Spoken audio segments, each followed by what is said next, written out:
Aleluya. Bendito seas, Señor, que nos has amado tanto, Señor, que nos has amado por pura gracia y te has derramado, Señor, completamente en la cruz del Calvario, Señor, para dar nuestra vida tan gloriosa junto a ti. Y ahora podemos entrar por tus puertas con gratitud, alabándote, Señor, y adorándote como tú eres digno y mereces, Señor. Y te rogamos, Señor, que tú sigas regando tu espíritu con tu palabra y el poder de ella, y tu Espíritu, Señor, la haga vivificar en nuestros corazones para entenderte y amarte y seguirte como a nosotros nos conviene y como a ti te glorifica, Señor. En Cristo Jesús. Amén. En el Evangelio según San Juan encontramos el principal motivo de nuestra acción de gracias. Podemos dar gracias a Dios por innumerables motivos, pero damos gracias a Dios por su don inefable, por su gracia. Él nos ha amado por pura gracia. El pacto que tenemos ahora es un pacto de gracia. Y Él derrama cada día su gracia sobre cada uno de nosotros. Dice el capítulo 1, versículo 14. Y aquel Verbo fue hecho carne y habitó entre nosotros. Y vimos su gloria, gloria como del unigénito del Padre, lleno de gracia y de verdad. Juan dio testimonio de él y clamó diciendo: Este es de quien yo decía, el que viene después de mí es antes de mí, porque era primero que yo. Porque de su plenitud tomamos todos, y gracia sobre gracia. Pues la ley, por medio de Moisés, fue dada, pero la gracia y la verdad vinieron por medio de Jesucristo. A Dios nadie le vio jamás. El unigénito Hijo que está en el seno del Padre, Él le ha dado a conocer. Bendito sea el Señor por este glorioso pasaje, donde aquel Verbo fue hecho carne y habitó entre nosotros. El Salvador vino a este mundo y vino a este mundo a salvarnos. Y lo venía a hacer por pura gracia. Él nos ama de esa manera. Él sabía que estábamos perdidos. Él sabía que estábamos impotentes, incapaces de ir al cielo, a la gloria, por nuestros méritos, por nuestras capacidades. Por eso Él vino a buscar y salvar lo que se había perdido. Samuel Puga, cuando está arreglando los pececitos, él los ama a los animales. Si un pez se le cae, él no se va a ir a la calle tan tranquilo. Él busca al pececito y además rápido porque sabe que el pez fuera del agua no vive. Y lo introduce rápido. Y probablemente nos envíe un vídeo a alegrarse que lo ha encontrado. Él es así, es un encanto de criatura. Bendito sea Samuel. Pero cualquier persona nos ocurre lo mismo. Si se nos cae un árbol de la maceta por estos vientos que vienen, bueno, pues los dejamos, pero como lo apreciamos más pronto que tarde, restablecemos el árbol en la tierra porque sabemos que ni el pez vive fuera del agua, ni el árbol vive fuera de la tierra, ni el alma de la persona vive fuera de Dios. Pero desde el principio las personas nos hemos apartado de Dios y fuera de Dios tenemos una vida limitada. Quizá el tiempo que nuestro cuerpo aguante. Tenemos un tesoro, nuestra alma, en un vaso frágil, en un cuerpo terrenal, en un cuerpo mortal. ¿Qué puede vivir el cuerpo como mucho? 90, 100 años, pero un día el cuerpo se derrumbará y el alma no podrá ir a la gloria. Porque no puede ir dentro del cuerpo, porque ni la carne ni la sangre heredarán el reino de los cielos. Tenemos que tener un encuentro con la gracia del Señor. Un encuentro con la vida, un encuentro con Dios. Ahora estamos fuera de Dios, los que están fuera de Dios, y los que aún hemos venido a Cristo, que estamos en Cristo, seguimos peregrinando hacia el cielo y nos sigue haciendo falta la segunda parte de la gracia sobre gracia de cada día para seguir peregrinando. De esto va el estudio. En el Evangelio de Mateo encontramos todos los evangelios. Lo que el Señor ha puesto en nuestro corazón para compartir de la gracia y de la verdad y de la gracia sobre gracia. Al final del Sermón del Monte, en el capítulo 8, encontramos una ilustración de esta realidad espiritual en la cual las personas estamos. Cita la Escritura, capítulo 8, versículo 23, de una ilustración de Jesús en medio de una tormenta con los discípulos, 12. Y entrando él en la barca, sus discípulos le siguieron. Entrando él en la barca. Nuestra fe, nuestra confianza, nuestra seguridad en este mundo difícil, de aflicción, de tormentas, va a depender de la fe que nosotros tengamos en Él. ¿Quién es Él? Él es el Mesías. Él es Dios con nosotros. A Dios nadie le vio jamás. El unigénito que está en el seno del Padre, Él le ha dado a conocer. Él es el Todopoderoso. Él va con nosotros en la barca. Él es el deseado de todas las naciones. Él es el bendito. De todas las bendiciones que podamos recibir, la mejor bendición es Él. La bendición de bendiciones es Cristo. Cuando tenemos a Cristo, Él es suficiente para llenar nuestra vida, para llenar nuestra alma, para que podamos estar con Él en la gloria. Entrando Él en la barca, Él está en nuestra barca. La barca claramente para un hebreo y para cualquiera representa la debilidad, la fragilidad. ¿Qué es una barca en medio del mar?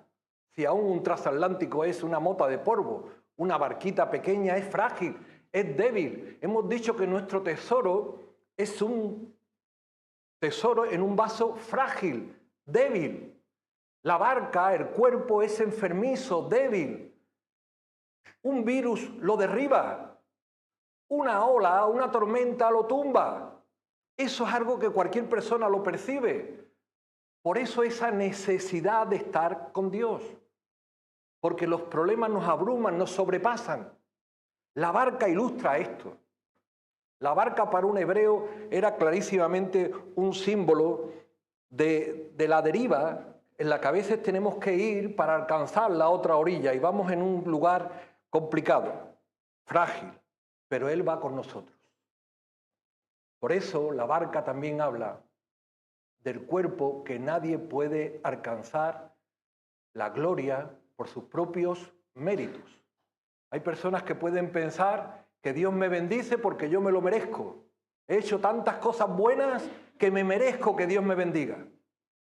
O ciertamente el Señor bendice de muchas maneras. Pero por meritocracia nadie es digno de ir a la gloria. Dice la Escritura, el autor de Efesios, por gracia sois salvos. Y esto es un don de Dios.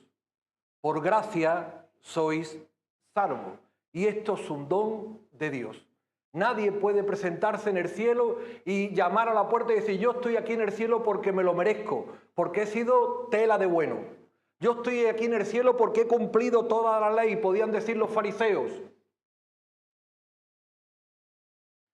Si tú cumpliste la ley, dice el Señor, y no matarás, dice el Señor, pero yo digo que todo el que ha pensado mal contra su prójimo y ha hablado mal de su prójimo, ya se ha saltado este mandamiento.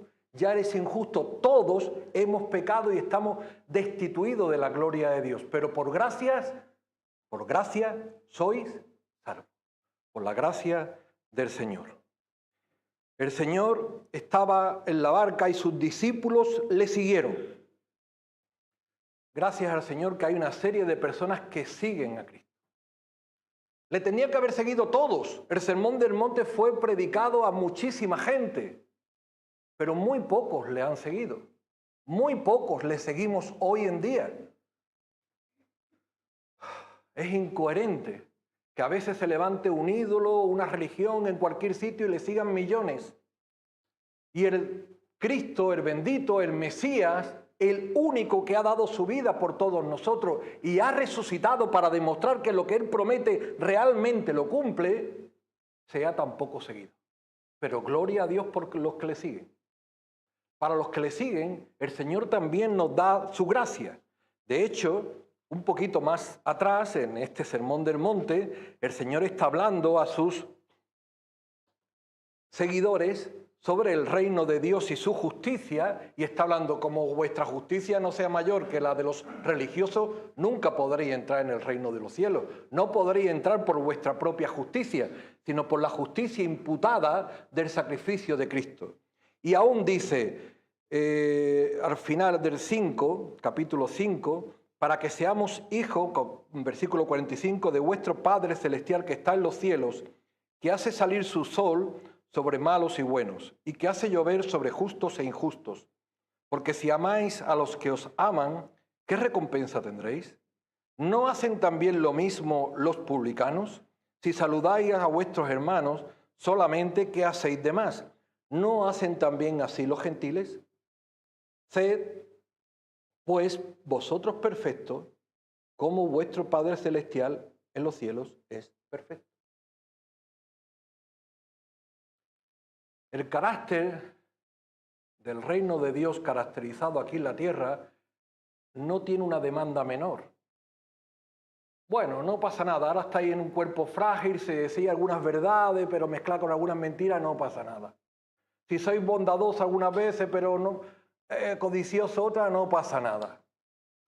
No.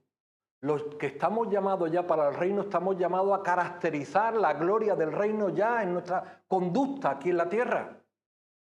Claro, cualquier persona podrá plantearse: esto es imposible para la naturaleza humana. Bien, totalmente imposible para el cuerpo, pero posible para el Espíritu de Dios. Por eso el Señor nos ha dotado no solamente de capacidades naturales, porque es imposible para la vieja naturaleza cumplir estas demandas celestiales, sino nos ha dado su Espíritu Santo. Y cada día derrama sobre nosotros gracia sobre gracia, porque por nuestros propios méritos es imposible vivir en la perfección, en la blancura, en la santidad que el Señor está demandando para los creyentes.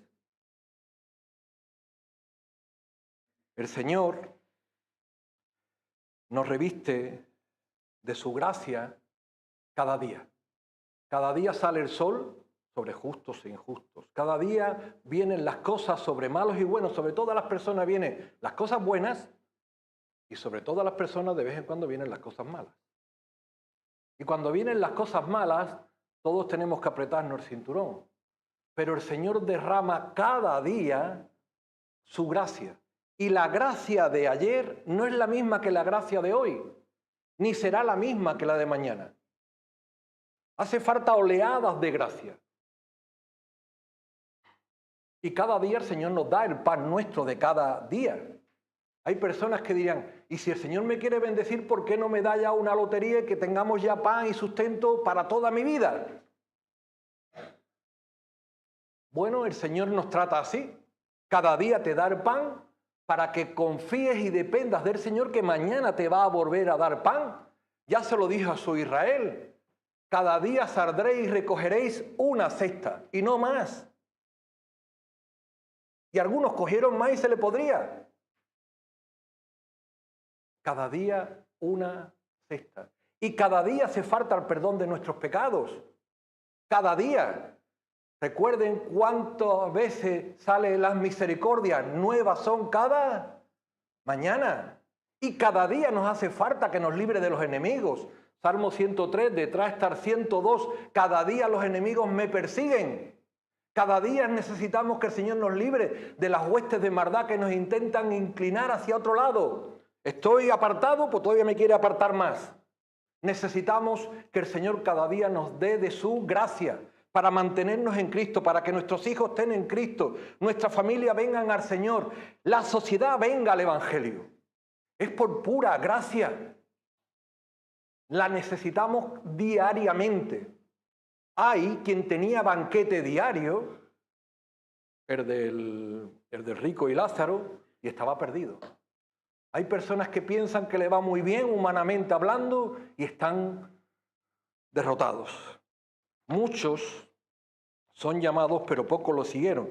Antes del ejemplo en la barca, encontramos que después del Sermón del Monte, cuando Jesús descendió y le seguía mucha gente, vino un leproso a él y le dijo: Señor, si quieres, puedes limpiarme. Uno vino al Señor. Cuando el Señor está diciendo: si no os arrepentís, todos pereceréis igualmente. La gracia es un perdón que el Señor concede, desmerecido, inmerecido, está clarísimo, pero las personas se tienen que arrepentir y recibirlo. Si no se arrepienten y no lo reciben, no puede entrar en la gracia del Señor, en la comunión del Señor. Aquel leproso sí vino al Señor. Señor, si quieres, puedes limpiarme. Y cita la Escritura que el Señor le dijo: si quiero. Le extendió la mano y le tocó. Cuando el Señor extiende su brazo, cuando el Señor extiende su mano en todo lo que está revelado en el Antiguo Testamento, el Señor ahora en el Nuevo Testamento está extendiendo su gracia, su benevolencia, su bondad. Le tocó y aquel leproso fue sano. ¿Para qué le sirvió la sanidad de su cuerpo? Para irse más contento. Pero 10 leprosos un poquito más adelante fueron sanados y uno solo vino al Señor a darle gracias. Uno solo. El Señor bendice cada día a todo el mundo. Hace salir el sol y la lluvia sobre todo el mundo y su gracia y su benevolencia es para todo el mundo.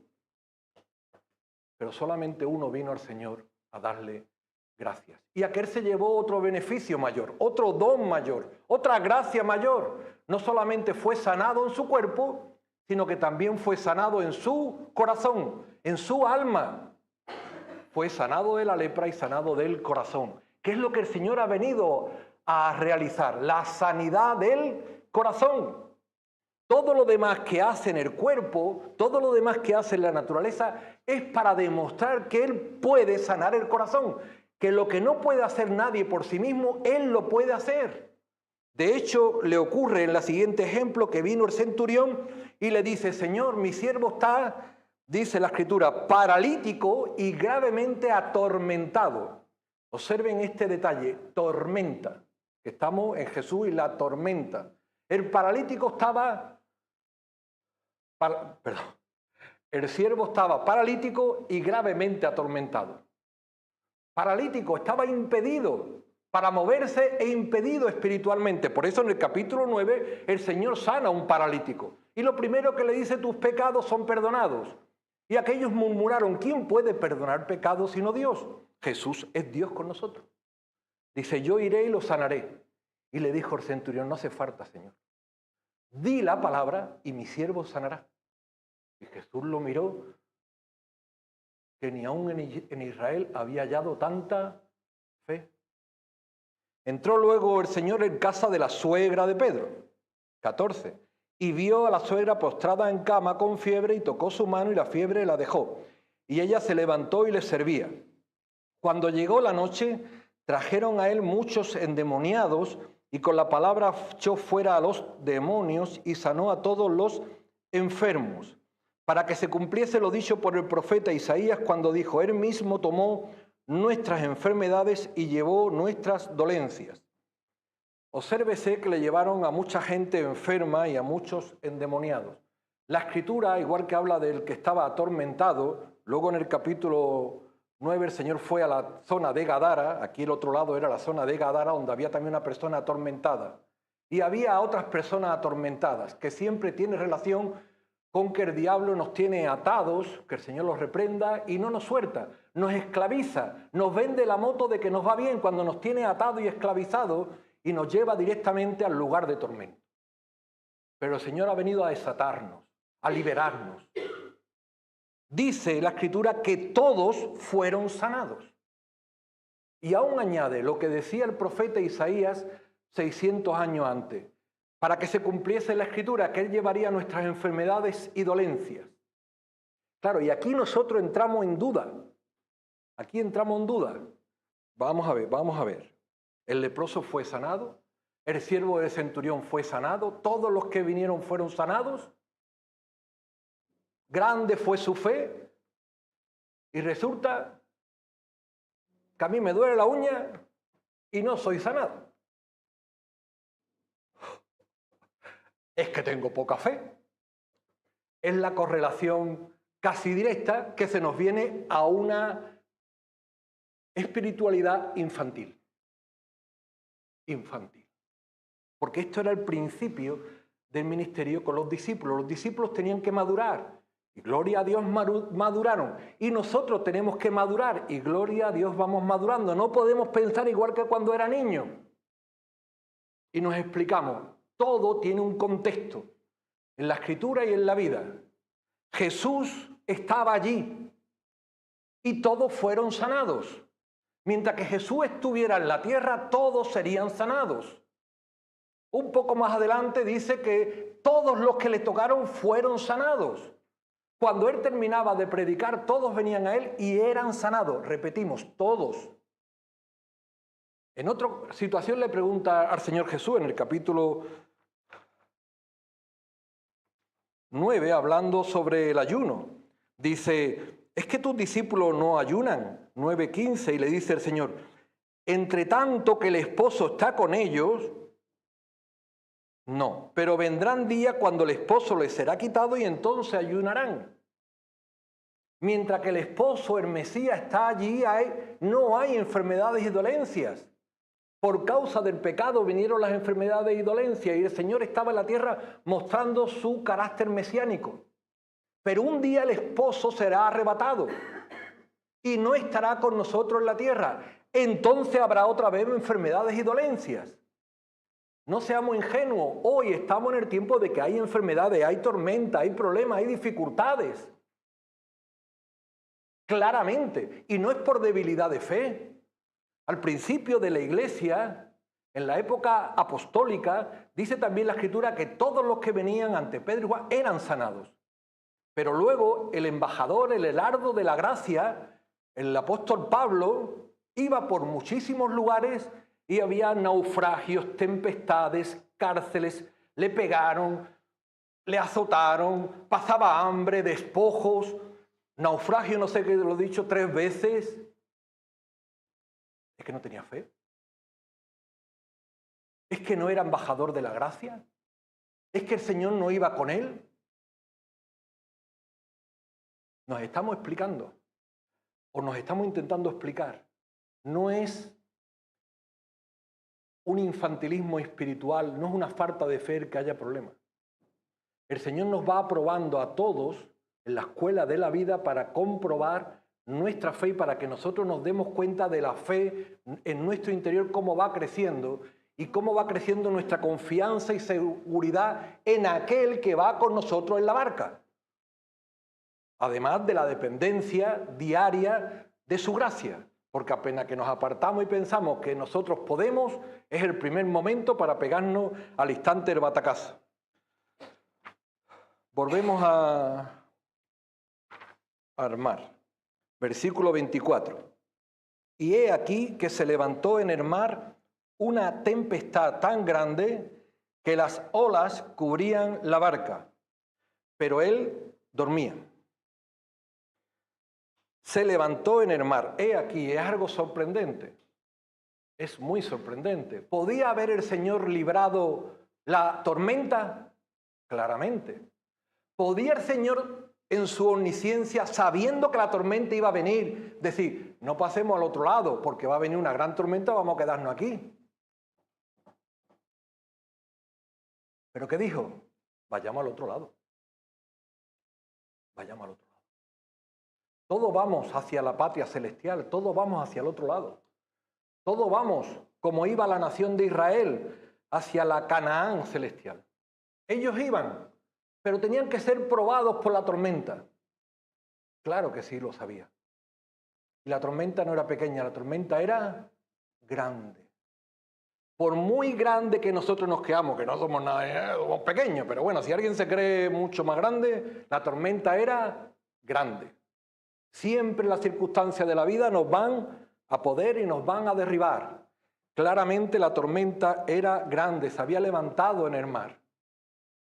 El Señor cuando sacó a Israel de Egipto, lo podía haber llevado por un camino, pero lo llevó por otro, por el desierto, para probar a su pueblo, para que su pueblo aprendiese a confiar en Él. Todos vamos en ese desierto.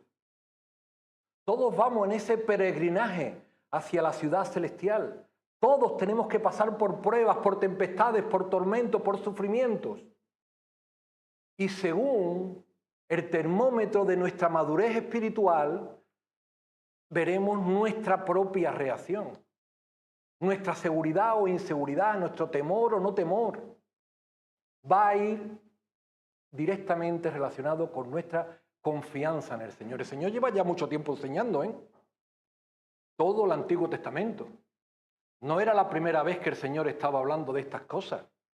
La tempestad era grande, pero grandes eran los gigantes de Canaán. Y 10 espías no quisieron entrar, pero 2 sí confiaron. El Señor ha hecho muchas señales.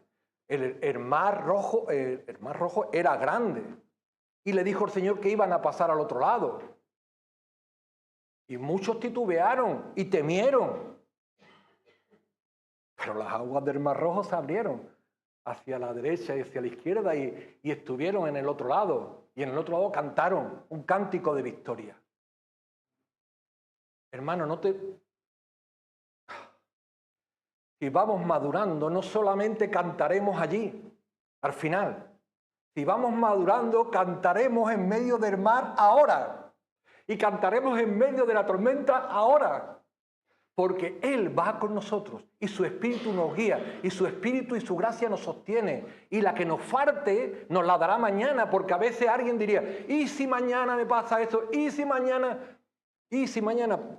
Bástate cada día, basta cada día su propio mal, que ya mañana cada día el Señor dará su gracia. Basta cada día su propio mal. La tormenta era tan grande, que las olas cubrían la barca. Para un marinero experimentado, que las olas cubran la barca es símbolo de derrota. Más pronto que tarde aquello tenía riesgo de hundirse. Riesgo de hundirse porque aquella barca no se iba a hundir nunca. Por mucho riesgo y por mucha apariencia de que se iba a hundir, nuestra barca no se va a hundir. Porque Él va con nosotros. Él va con nosotros. ¿Quién es Él? De esto sí depende quién creamos nosotros que viene en nuestra vida. ¿Creemos en un Diosito pequeño o en un Dios grande, como hemos cantado antes? Es el Dios que hizo el firmamento, el que hizo los cielos y la tierra, el que viene en nuestra vida. Aquello no se va a hundir nunca, nunca nos va a hundir la tormenta. Aunque andemos en valle de sombra y de muerte, no temeré mal alguno, porque tú estarás conmigo. No tengo miedo porque que yo lo valgo. Es que mi fe es súper espiritual. No. Nuestra fortaleza es Él.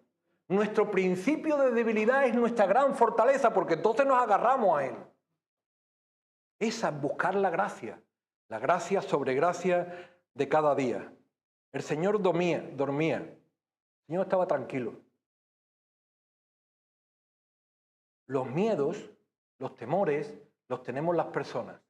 El viernes lo meditábamos en el estudio bíblico. Después de una naturaleza caída, el ser humano se escondió de Dios. ¿Por qué te escondiste, Adán? Porque tuve miedo. Ahora el ser humano tiene miedo. Tiene a perder su alma. Tiene miedo a perder su vida. Tiene miedo a perder su casa, sus posesiones, sus hijos. Tiene miedo. Pero el Señor duerme. En un sentido de que el Señor reposa, porque nunca dormirá el que guarda a Israel. ¿De dónde vendrá mi socorro? Mi socorro viene de Jehová, que hizo los cielos y la tierra. Podemos acudir al trono de la gracia confiadamente para alcanzar gracia, para alcanzar misericordia y hallar gracia para lo oportuno. Socorro. SOS. ¿Cómo estaban ellos? SOS. ¿Y qué hicieron? Despertar al Salvador. Y vinieron sus discípulos y le despertaron. Y le dijeron, Señor, sálvanos, que perecemos. Vinieron sus discípulos y le despertaron. Bien. ¿Vale? Le hemos seguido. Podemos acudir a Él. Pues con confianza a Él acudimos. Pero queda algunos matices y rápidamente los comentamos, porque en otros pasajes, en Marcos lo dice, Señor, ¿no te da cuidado que perecemos? Como diciendo, es que por tu culpa estamos aquí y ahora por tu culpa vamos a perecer. Cuando vienen los problemas y cuando vienen las tormentas a nuestra vida, no somos los primeros que le echamos la culpa a Dios. ¿Y por qué Dios ha permitido esto en mi vida? ¿Y por qué no me dejó en la otra orilla? ¿Y por qué tengo que ir por aquí? Los por qué no tienen mucho sentido. Es complicar y turbar nuestra alma. Estamos llamados a descansar y reposar en Él. Él dice que las aguas no nos anegarán, que el fuego no nos quemará, porque Él va con nosotros. Ese tiene que ser nuestro descanso. Hay mucha agua, no me anegará. Hay fuego, no me quemará. Ojo, y si me anega o me quema, va a negar o quemar mi cuerpo, nunca mi alma. Nunca mi alma que está en Cristo. Por eso no tenemos que temer a las tormentas, sino temer a Dios, que es el único que puede echar el alma en el lugar de tormento, de donde Él nos quiere rescatar. De ahí viene la historia de la tormenta. Él nos quiere evitar que caigamos en el lugar de tormento. Por eso ha venido a buscar y salvar lo que está perdido, para que a tiempo le clame la persona y sea salva. Para que a tiempo la persona le clame y sea restaurada. A tiempo ellos le clamaron, nunca es tarde. En otra ocasión hubo otra tempestad en la barca y vieron venir a Jesús y también tuvieron miedo. Pero mira por dónde.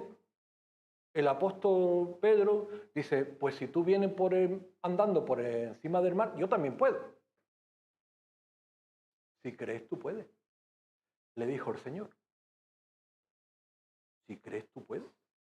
¿Es que acaso nosotros podemos andar por encima de la tormenta? Ya pensamos como el cuerpo. Si andamos en el cuerpo se hunde. Pero si andamos en el espíritu, mirando a Cristo, el cuerpo anda por encima de la tormenta. Ya se van dando variables diferentes. ¿Pudo aquel andar por encima de la tormenta? Anduvo, gloria a Dios. A eso es lo que nosotros estamos llamados. No a que el Señor nos quite las tormentas de nuestra vida, sino que cuando vengan las tormentas de nuestra vida, en su gracia y en su misericordia, andemos en medio de la tormenta. ¿Puede hacernos daño físico la tormenta? Sí, pero al alma nunca le hará daño. Por eso no solamente podemos ir andando en medio de la tormenta, sino podemos ir de triunfo en medio de la tormenta, cantando un cántico de victoria. Dice este cantante que le gusta a Diego, andar sobre el agua. Benavides, Santiago Benavides, ha sacado ahora andar por encima del agua. Ese es nuestro reto diario, andar sobre el agua. No puedo, en el cuerpo no puede, en el espíritu estamos llamados a andar por el agua. Él nos lleva de la mano por encima del agua. Los niños cuando están en la playa se hunden, si están con su padre no se hunden. ¿Por qué? Porque están en los brazos de su padre. ¿Por qué nosotros no nos hundimos? Porque estamos en los brazos de papá. Abba, Padre, todas las cosas son posibles para ti. Vamos de triunfo en triunfo. Ellos era su primera clase. Hay que ser comprensivos con ellos. Cuando estamos preparando en bachillerato a los alumnos para selectividad, se les suele hacer pruebas. Ellos estaban en la primera prueba. No pasa nada por suspenderla. Habrá una segunda prueba o una tercera, hasta que llegue la prueba final. Esa habrá que aprobar. ¿Por qué teméis, hombres de poca fe? Entonces, levantándose, reprendió a los vientos y al mar, y se hizo grande bonanza. ¿Por qué teméis, hombres de poca fe?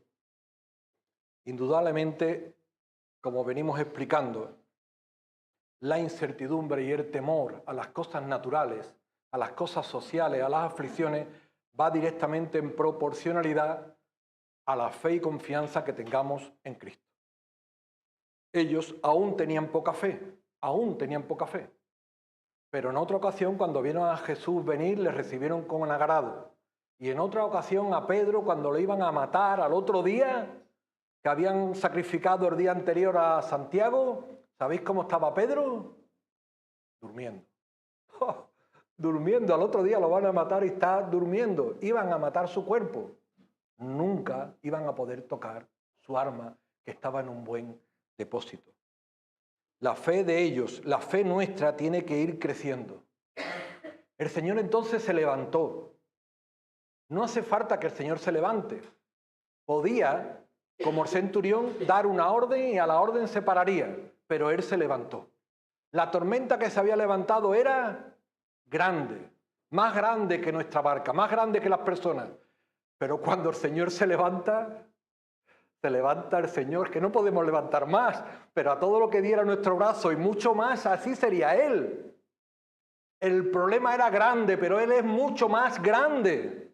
El Señor se levantó. Cuando el Señor se levantó entre la cruz, el cielo y la tierra fueron reconciliados y unidos, igual que la serpiente fue levantada en el desierto, era necesario que Él se levantase. Cuando Él murió a los 3 días, Él resucitó para que las personas tengamos esperanza, una alegría de vida, que no vayamos con la vida, qué penita, qué resignación, cuántos dolores tengo, qué pena, que me va todo mal. Poquito de alegría al cuerpo, a la fe, a la esperanza de que hay gloria detrás de la vanidad de este mundo y de los sufrimientos de este mundo, a los que hemos confiado en Cristo. Aquellos que piensan que por ir de fiesta en fiesta van a tener un gran galardón y que su vida va a ir mejor, le va a pasar lo del rico. Termina en el lugar de tormento. ¿Ha vivido una vida buena? Qué lástima de vida buena. Porque aún lo mejor que puede ocurrir en nuestra vida es que a veces vengan tormentos y dificultades. Porque eso nos hará meditar en Dios y buscar su gracia. Porque el que está viviendo una vida buena, la vive bien, todos los días y al final, ¡pum!, al lugar de tormento. Y ya de allí no hay remedio.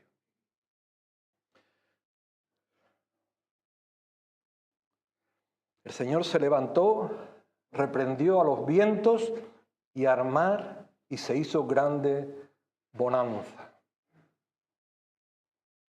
Qué fácil es decir que se reprende. El Señor reprende al diablo, que el Señor los reprenda. Los reprende y se quedan quietos. Reprende las enfermedades y se quedan quietas. Reprende la naturaleza y se queda quieta. Él es el Señor, Él es la autoridad. Si ahí se pone un policía ahora y nos levanta la mano, nos quedamos quietos. Es la autoridad. Con su voz fue suficiente para que hubiera una gran bonanza.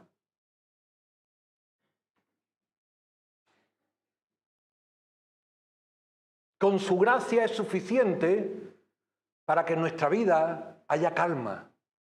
Ciertamente el bien y la misericordia me seguirán todos los días de mi vida. Aunque en mi vida haya dificultades, el bien y la misericordia me seguirán todos los días de mi vida. Y todos los días de mi vida dice el Señor que estará con nosotros. Se hizo grande bonanza. Aquellos se maravillaron. ¿Qué hombre es este que hasta el viento y la mar le obedecen? Aún no dieron una respuesta.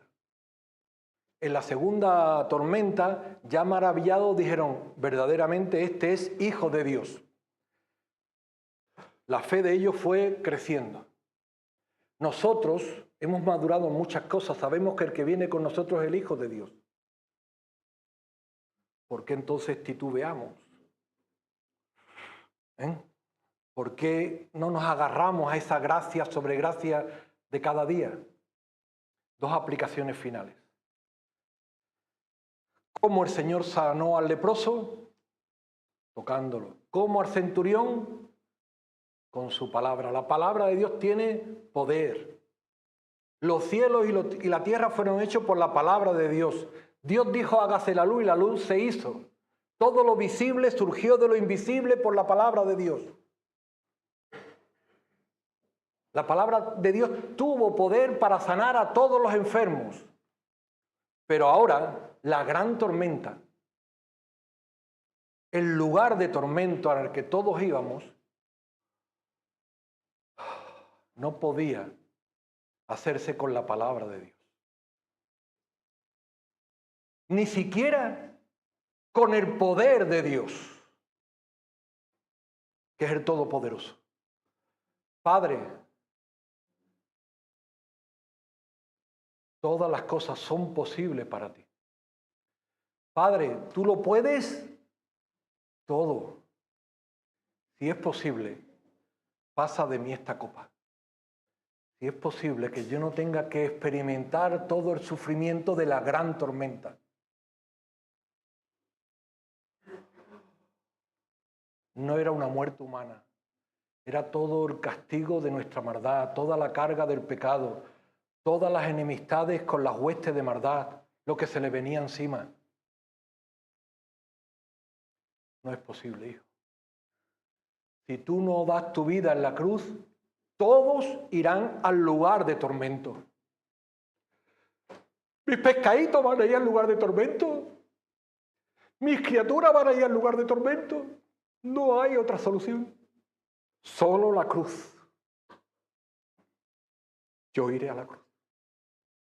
La gracia se derramó allí en la cruz. Como dice el Salmo 45, si no, como dice la canción, seríamos como un pájaro herido. Nunca podríamos volar. Pero por su misericordia y por su gracia volamos hacia la gloria, como la mariposa que salió del capullo, que antes era un gusano. La segunda y última aplicación tiene que ver con Pablo y con nosotros. Claro que en este mundo tendremos aflicción. Y claro que el apóstol Pablo era un héroe de la fe. Y claro que el apóstol Pablo les clamó al Señor: Padre, esto es duro de sufrir. Este aguijón que tengo en la carne me duele, me mortifica. Líbrame de él. ¿Y qué le dijo el Señor? Bástate mi gracia, porque mi poder se perfecciona en la debilidad. Por eso ahora me gozo en las aflicciones, me gozo en las debilidades. Por eso ahora voy cantando en medio de la tormenta, porque Dios está conmigo. Y cuando soy débil, entonces soy fuerte. Y todo lo puedo en Cristo que me fortalece. Aleluya.